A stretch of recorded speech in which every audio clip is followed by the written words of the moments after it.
సంగారెడ్డి జిల్లా సదాశివపేట్లో గల ఎంఆర్ఎఫ్ కర్మాగారంలో పనిచేస్తున్న సుమారు 350 మంది కార్మికులను విధుల నుంచి తొలగించడంతో కార్మికుల పక్షాన సంగారెడ్డి జిల్లా లేబర్ కమిషనర్తో సమస్యలను పరిష్కరించి విధుల్లోకి వెంబడే తీసుకోవాలని డిమాండ్ చేస్తూ లేదంటే పెద్ద ఎత్తున ఉద్యమిస్తామని రాజేశ్వర్ రావు దేశ్ పాండే సంగారెడ్డి జిల్లా లేబర్ కమిషనర్తో తెలపడం జరిగింది।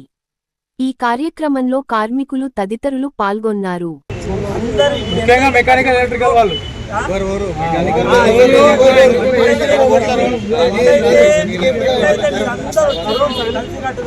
లోపలికి పోయేంత వరకు ఇదే కలిసి ఏ మాత్రం జర్రంతా లూట్ చేసిననుకో అందులో ఛాన్స్ ఇచ్చినట్టు।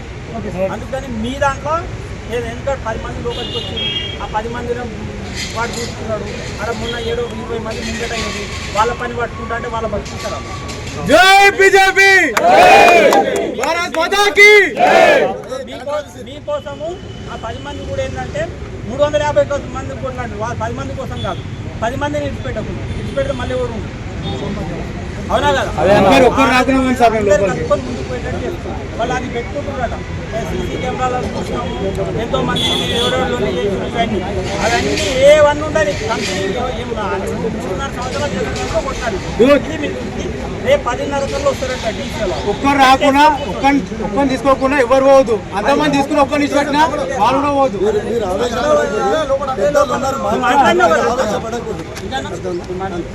ఇంకోటి ఏంటి అంటే ఎన్టీఆర్ కూడా క్లియర్గా చెప్పారు, వాళ్ళు ఎంత ఇబ్బంది పెట్టినా సరే వాళ్ళు ఏది ఉన్నా సరే ఆయననే ముంగట వచ్చి నిలబడతాను రగననే నిలబడతా అన్నాడు। ఈరోజు అన్నిటి కూడా కారణం రగననే। కలెక్టర్ గారితో కూడా నిన్న జగనన్నను పంపించింది క్లియర్గా, జగనన్న మాట్లాడింది నా కలెక్టర్ గారికి కూడా చెప్పారు, ఇష్యూ మీద కలెక్టర్ కూడా సీరియస్ ఉంది। రేపు మీరంతా కూడా అన్ని ఐడి కార్డులు అవన్నీ తీసుకొని వస్తే అదంతా కూడా ఇచ్చేద్దాం। ఆడ టెంట్ అయితే ఎక్కిస్తున్నాం, రెడీ ఉంది టెంట్। ఆడ కొద్దిగా న్యూసెన్స్ మాత్రం మీరు ఓవర్ ఏం కొద్దిగా శాంతంగా ఉండాలి। రేపు పొద్దున మనం ఏదైనా చేస్తే వాళ్ళు ఆ ఇష్యూ తీసుకొని వచ్చి దాన్ని మనం ఏదైనా ఇబ్బంది పెట్టడానికి ప్రయత్నం చేస్తాం।